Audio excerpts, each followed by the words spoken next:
প্রচুর গরম পড়েছে, তাই গরমের জন্য কোল্ড ড্রিঙ্কস কতগুলো উঠালাম, তো দেখাচ্ছি তোমাদের। এই দেখো, এখানে নেওয়া হয়েছে স্টিং, তারপর ডায়েট কোক, এটা হচ্ছে ডায়েট কোক, আর এদিকে মিক্সড আছে, কিছু কোক আছে, কিছু 7 আপ আছে। তো এই কয়েকটা মাল নেওয়া হয়েছে। তো এবার এগুলোকে সাজাবো। এই কোল্ড ড্রিঙ্কসগুলো এখন আজকে উঠালাম। এই দেখো পিছনে সব রাখা আছে, এগুলোকে এখন সব ফ্রিজে ঢুকাতে হবে। তো ফ্রিজ একদম আমার ঠাসা, একদম ভরে গেছে। ফ্রিজটা দেখো অবস্থা, দেখো ফ্রিজ পুরো ভরে গেছে।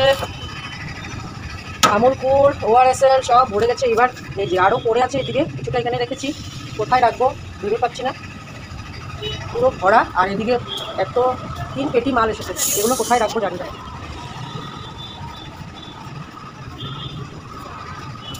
তো দেখতেই পাচ্ছ ফ্রিজটা পুরো ভরে গেছে।